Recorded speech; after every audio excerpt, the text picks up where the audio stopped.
Bago po tayo mag-umpisa, inaanyayahan ko kayo na mag-subscribe sa ating channel. Pakiclick na rin po ang ating notification bell. Pakishare na rin po ang ating mga videos. Maraming salamat po. Assalamualaikum, Brad. Waalaikumsalam warahmatullahi wabarakatuh. Salamat, Brad. Ito ay part 2 ng ating interview. Doon sa part 1, ang tanong na naiwan natin ay papaano mo niyakap ang Islam? Ano bang kwento? Papaano ka naging Muslim? Alhamdulillah, tulad po nung nasabi ko, kami po yung pumunta po kami ng ng Riyadh, ng Bata para magpadala ng pera monthly, at doon po nangyari na nahuli kami ng mutawa, sinita po kami ng isang mutawa at dinala po kami sa Bata Islamic Center. At doon po, una namin narinig yung ilan sa aral ng pananampalatayang Islam.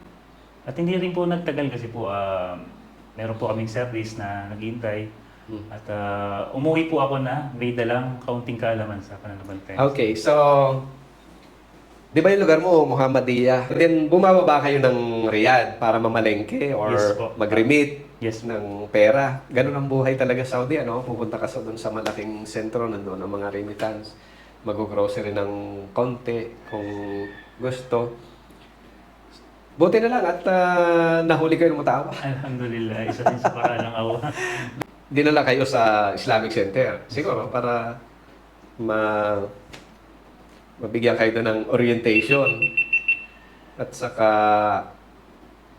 kasama na yung ma-introduce sa inyo ang Islam. Yes po. May mga bagay kasi na kung non-Muslim ka, hindi mo maunawaan bakit kaya bawal ang mga ganitong bagay.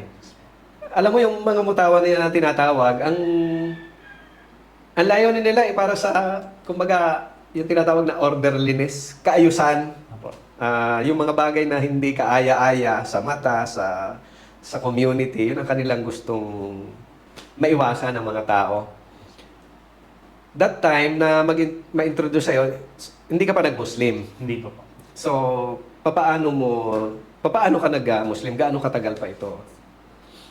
Doon po sa Muhammadiyah, hindi rin po kami nagtagal at 3 months na po kami doon na Nalipat. nalipat po kami sa Hail po. Doon po, doon ko po mas natutunan ng Islam. Kasi po meron pong mga asatid tayo, mga ustad po na galing sa Islamic Center doon na pumapasyal po doon sa accommodation namin. Po, may dala po silang mga regalo, nagdadawa po sila ron. Ang dawa, ibig sabihin, nag-share, nagbabahagi Yes, ng Islam. Opo. At pupunta po sila ron na tinitipon po kami at hinihikayat kami na magtanong kung ano man ang gusto namin itanong about sa Islam. At sa bawat tanong mo, bibigyan ka ng premyo. Tanong pa lang po yun.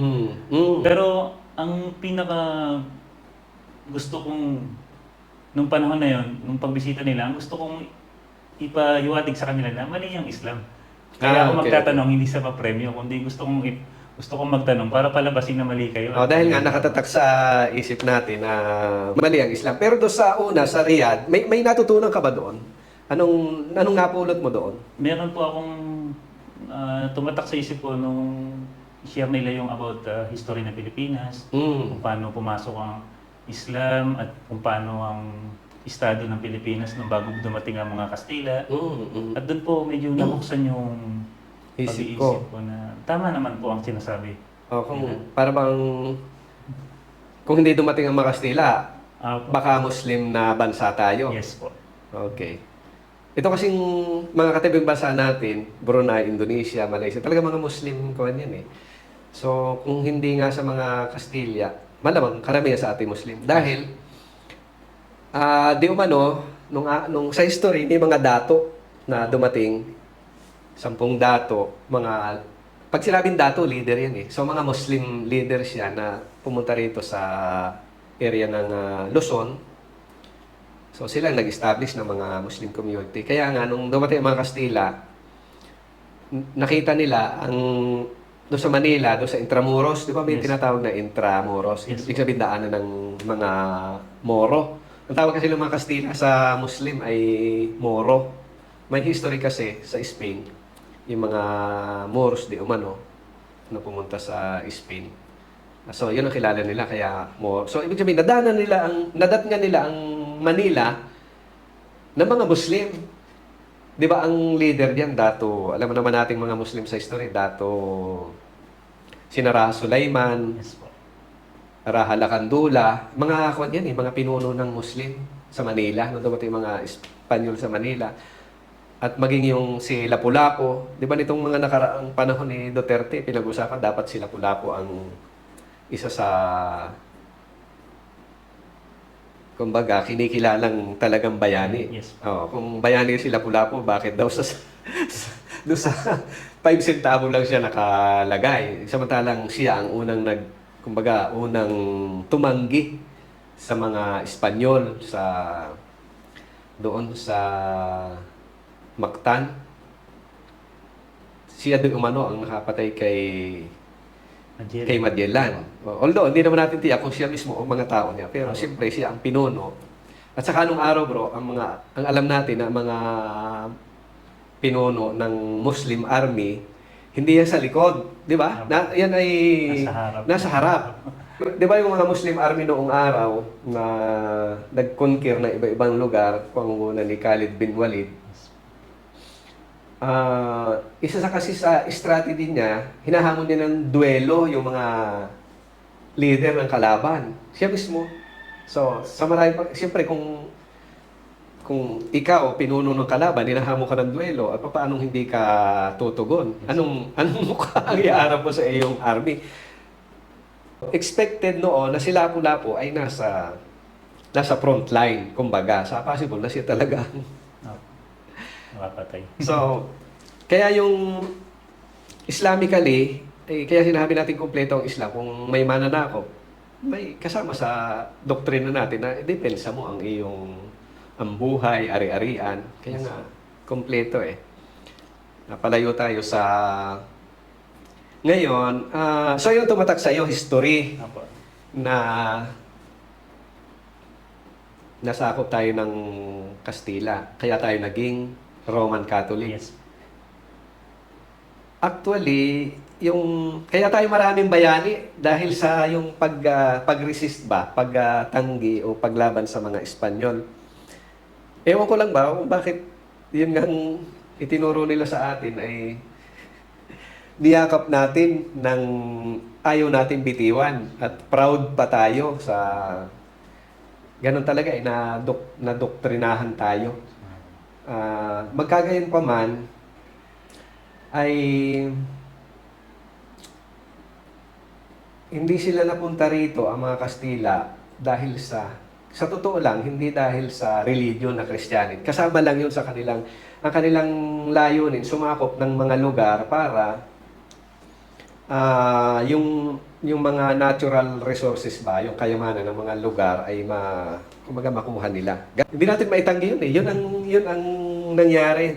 Sa isang banda, ang mga Muslim, kung sumakop ng lugar, alam mo, ang pagsakop ng lugar, sakripisyo sa Muslim sakripisyo ng buhay at ari-arian. Pero anong layunin? Para mag-establish ng justice. Noong kasing araw, mga imperyo na tinatawag Ako na ang nagmento sa bro. Sa ilalim ng mga empire, ang mga tao kasi ay alipin, walang katarungan. So, ang Muslim Army, ang layunin to parang palayain ang lugar at bigyan ng justice. Hindi para kumuha ng kayamanan. So magsiset up sila doon ng sistema na ang justice ipairal sa mga tao. So paano? Mag-sacrifice ka ng buhay at ari-arian mo. So mas noble 'yon kaysa kung tutuusin yung jihad na pagtatanggol mo sa lupa at ari-arian ay obligasyon 'yon. Siyempre, kung may mananakop, kagaya nila Lapu-Lapu, kaya nga tinuturing natin bayani, sina Raha Sulaiman, Raha Lakandula, kaya lang nagapi si Raha Sulaiman sa pwersa ng mga mananakop. So, obligasyon yon. Pero sa isang banda, yung pupunta ka sa isang lugar na ang mga tao ay alipin, isakripisyo mo ang buhay mo at saka ang iyong ari-arian para ang mga tao doon mabigyan ng justice. Hindi biro yun Hindi katulad noong mga Europeans na sumakop sa atin na ah,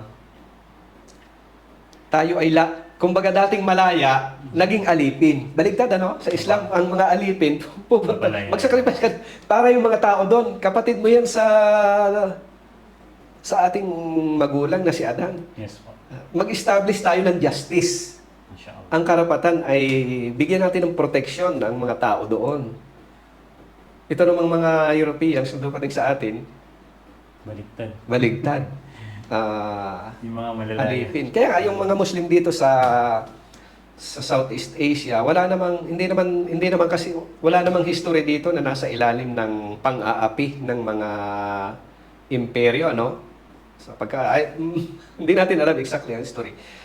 Kaya nung dumating dito ang mga Muslim, hindi mo kailangang sakupin at palaya dahil malaya ang mga tao. So dumating sila dito, senior lang ang Islam, which is niyakap ng mga, kagaya nung sa Mindanao, malakas ang Islam. Malakas ang resistance. So, ang mga Espanyol, nahirapan doon. Although, may mga area doon na nasakop nila. Balik tayo bro sa kwento ng pag-muslim. So, nakarating ka ng Hail. So, anong nangyari? Paano ka nagsyahada? O paano mo tinanggap ang Islam? Yun nga po, bali sa patuloy nilang pagpunta-punta roon at sa patuloy ko ring pagtatanong, na sa bawat pagtatanong ko na imbis na maipalabas ko na sila ay mali, at nasasagot nila yung tanong ko ng napakalino na kasagot. So, lumalabas na ang mali pala yung nasa isip mo. Totoo po. Na gusto kong palabasin na kayo ang mali, pero lumalabas sa pagtatanong ko at sa mga sagot nila na Malinaw. ako pala ang nasa kamalian. Mm. So, Alhamdulillah, nung pong mga time na yun, pumunta po kami. Bali po, 5 po kami na yumakap sa pananampalatayang Islam. Mga kaibigan ko rin po. Yung panahon na yun. At yun po, tinuruan nila kami magsala, pero sa... mga obligasyon. No? Dahil po Okay, sa okay. busy rin sa trabaho, nagkaroon po kami ng part-time, ay nawala rin po yung ano namin. Kumbaga, hindi ka na-i-guide ng Hindi po. masyado. So, paano ka naging aktibo? Paano ka nakabalik sa talagang, kumbaga, Muslim na? Alhamdulillah, nung umuwi po ako sa Pilipinas, nung natapos na yung kontrata, ay nawala na yung paniniwala ko na ito sa mga rebulto. Pero hindi ko alam kung paano ko isasabuhay ang Islam. Ang Muslim. Kasi wala po akong kaalaman eh. Kulang ka sa... Kaalaman. Okay. At alhamdulillah, sa gabay ng Allah, dumating yung pagkakataon na nanaginip po ako. Sa panaginip na yan na napakadilim po. Napakadilim ng panaginip po na yan. At kami po ay nakapila, na parang patay na kami. Kami ay nakapila. At sa dulo ng pila, meron pong nagtatanong. Tinatanong kung ano yung reliyon mo, ano yung paniniwala mo. Tapos, nung pong ako na yung nasa pila, ang pumasok po sa isip ko, ang sinagot ko po, ako po ay Muslim. Tapos naputol na po yung panaginip. At bigla kong, ang pakiramdam ko napakasarap. Nasabi ko sa sarili ko, na hindi nawala yung natutunan ko kahit konti sa Islam, yung paniniwala ko na sa tunay na nag-iisang Diyos. Subhanallah. At yun po, nagdasal ako na, sabi ko, hindi ko pa masyadong tinatawag ang Allah nun. Direkta lang talaga ako na nanalangin nun. Sabi ko, ipaitulog niyo po na makabalik ako sa Saudi Arabia. At gusto ko pong mas matutunan ng Islam. At alhamdulillah, pinagkaloob po ng Allah yun na makapunta po ako sa isang lugar na kung saan mas natutunan ko ang pananampalatayang Islam. Malayo dun sa lugar na baliktad, yung mga naging problema ko po doon na hindi po ako makapag-aral at yung mga kasama ko ay mga... May bisyo. Opo, may bisyo at mga kaibigan ko rin na hindi mga Muslim. Isa po sa naging hadlang para matibay ako sa Islam. Hindi po ako natutunan sa panahon. At nung napunta po ako sa Al-Qards, alhamdulillah, at ang shaitan po, ang satanas, ang trabaho niya ipalimot sa iyo yung katotohanan eh. Alhamdulillah, nung pag nakarating po ako ng Al-Qards, hindi ko po, nakalimutan ko yung intention ko na gusto kong pag-aralan yung Islam. Bali 3 months na po ako siguro. Nanonood po ako sa cellphone. Biglang lumabas sa YouTube na history of prophets in Islam. propeta, Mga historical propeta. Doon po nagtaka ako na, like, ba't may mga propeta? May mga propeta pa may propeta rin pala ang mga Muslim at sa Islam. Tapos na unang story of Prophet Adam. Si Adam, sabi ko, ba't ganun? Si Ang Adam propeta na pinaniniwalaan ng mga Kristiyano, pinaniniwalaan din pala ng mga Muslim. Mm. At nung pinanood ko po yun, naintindihan ko, doon po mas malawak, mas nakilala ko pa yung mga propeta. Subhanallah. Kaya nung panahon po na yun, talagang tumutulo na yung luha ko. Subhanallah. Naalala ko yung intention ko. Subhanallah. So, nakikita ko sa iyo, Brad, ang kumbaga, ang pinagdaanan mo sa parang putol-putol lang, ano? Opo, subhanallah. Kaya, Hindi direktang, pero pag may guidance ang Allah, subhanallah. doon ka rin dadalhin eh. Opo, Oo. talagang Isipin mo yung dahil sa isang panaginip, parang natauhan ka. Opo, subhanallah. Ano yun? Para bang nakalimot ka, parang naligaw ka, parang Opo, subhanallah. parang nasa kadiliman na binigyan ka nakita ka ng parang natauhan, ano? Opo, Yung, subhanallah. sa kwento mo, dahil sa panaginip. Pero, pagdating mo doon, sabi mo, nalimutan mo, parang nawala yung intention mo, ano? Opo. Doon mo naman nakita yung mga propeta pala mga propeta, nasa Islam pala. Kaya po, alhamdulillah, sa pinagpapasalamat ko sa Allah, na ginabay niya ako sa iba't ibang paraan na karamihan sa mga tao, hindi nila na-appreciate. Dumadating yung gabay sa lahat ng tao eh. Pero yung iba, kahit alam nila na malinaw na katotohanan, hindi pa rin nila tinatanggap. Pero ang katotohanan, pagka narinig mo ang isang salita na makatotohanan, madaling tanggapin ng puso eh. At kapag kanilabanan mo yung katotohanan na yun, ikaw rin ang mahihirapan. Pag totoo, ang isang bagay kasing totoo na naintindihan mo, kahit anong madinig mo, totoo yan eh. Pag totoo kasi, kumbaga, kung puti, ay hindi mo na pwedeng mabago yan, puti. Kung black talaga yan. So, buti naman at naituloy-tuloy mo yung kumbaga paputol-putol. Isipin mo, from Batha, from Hail, umuwi ka pa, saka ka pa nakabalik ka doon. Then, saan ka, kumbaga, ay tumibay sa Islam, sa pananampalatayang Islam? Saan lugar? Sa Al-Qards po. Doon na rin. Doon po ako sa May Islamic Center doon. Opo. Kasi po, binigay ng Allah yung, yung mga kailangan ng isang taong Nag-aaral. Apo, binigyan po ako ng amo na malaya po ako makapag-aral. Tapos Okay. yung accommodation namin, tapat lang po ng masjid. At yung mga Muslim po sa Al-Qards ay napakabubuti. Open po. Okay. So, pag tawag ng dasal, walang reason na hindi ka pumunta doon sa mosque. Yung kasi sa mga non-Muslim, iniisip nila bakit 5 times magdasal ang mga Muslim. Parang nahirapan sila doon sa 5 times. Hindi nila alam, pagpagod tayo, pag nagdasal, parang nakaramdam ng relaxation. Maraming problema pag oras ng prayer, may relaxation. So, ang prayer hindi lang ito oras ng pagpapasalamat, paghingi ng tawad, paghingi ng gabay. Oras din na medyo makarelax tayo ng mga problema, no? Totoo Ng po. pagod. Di ba? Alhamdulillah. 5 times sa a day. So, hindi mahirap ang sala. Tsaka nagpapatibay ng pananampalataya. Ngayon, kung ikukumpara mo yung buhay mo nung hindi ka pa Muslim na naging ganap ka ng Muslim, meron ka bang masabi doon?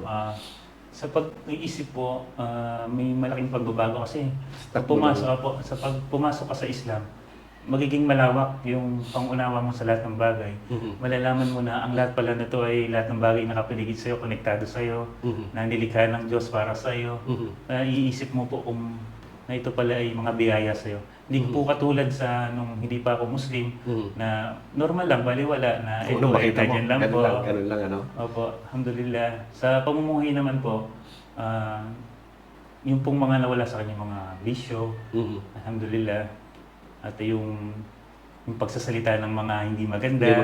Opo, isa po sa dahilan kung bakit naging maganda rin po ang naging resulta ng pagtingin ng pamilya ko sa Islam. So, yun ang kuhaan, yun ang maganda, Brad.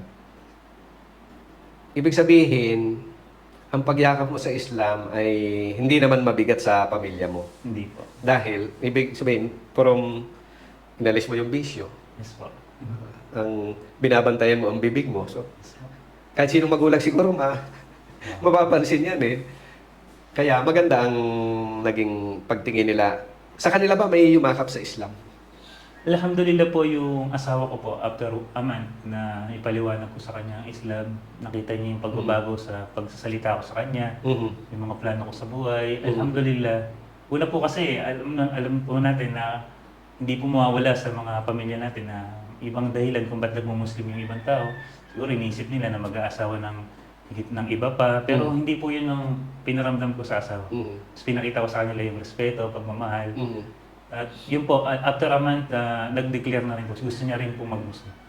Ibig sabihin, pagyakap mo sa Islam, pinaalam mo rin agad. Opo, pinailam po sa kanila. Meron kasing mga brother or sister tayo na hindi nila maipaalam. Siguro, tansyado nila yung mga kapamilya nila na magiging mabigat ang reaksyon. So, magandang kuwan yun. Ibig sabihin, magaan sa'yo sa marami kasing kuwan. Masyadong mahirap na pagsubok ang pagyakap nila sa Islam. Ganun pa man, dahil nakita nga nila ang katotohanan, ay siyempre, pinanindigan nila ang pagyakap sa Islam.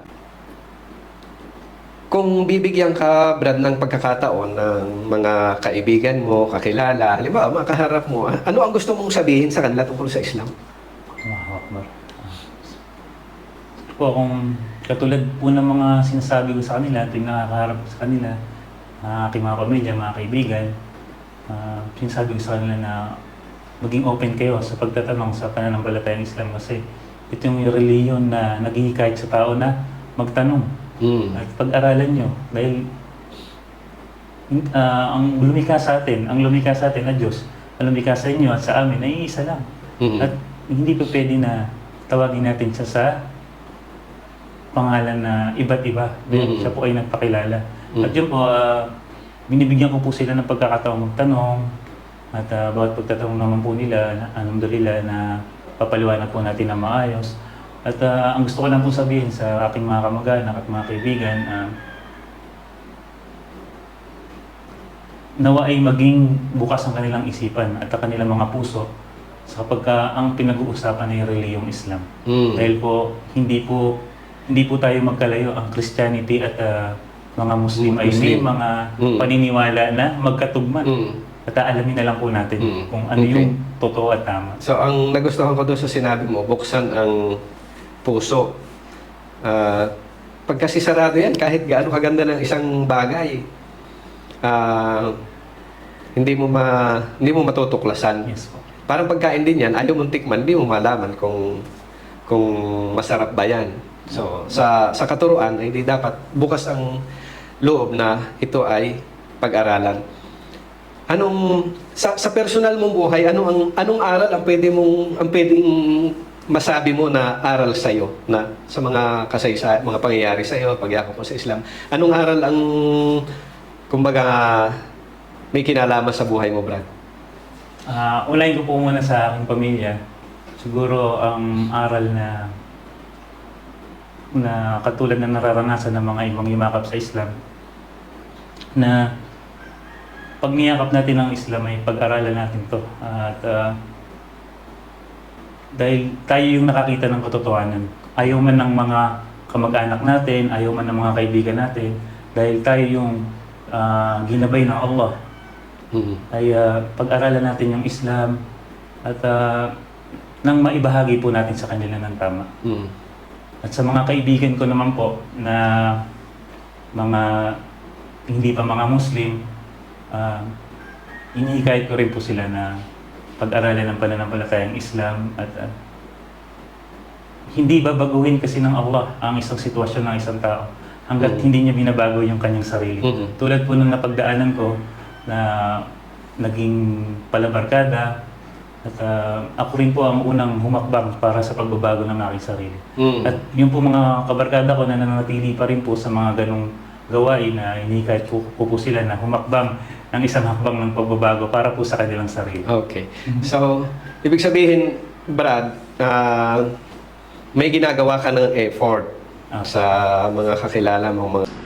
Yan po ang ating naging pakikipanayam kay Brother Yusuf de Piesta. Maraming salamat sa kanya sa panahon na ibinigay niya sa ating panayam. Sa unang episode, ang mahalagang aral po, unang-una para sa mga magulang ay ang pagbabantay sa ating mga anak, kung sino ang kabarkada nila at kung ano ang kanilang ginagawa, sapagkat ang kanilang edad ay lubhang nangangailangan ng gabay at payo ng mga magulang.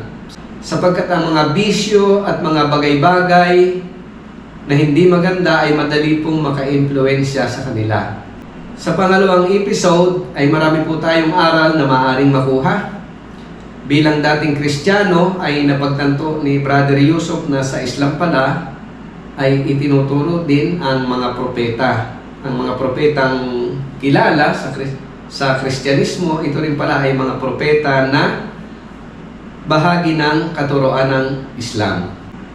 Ganon din po ang panaginip na nangyari sa kanya, kung saan ito ay naging daan upang magkaroon siya ng intensyon na isaayos, ituwid ang kanyang pananampalataya, ang kanyang naumpisahan, at ito po ay naging bahagi ng kanyang tuluyang pagsasabuhay ng Islam.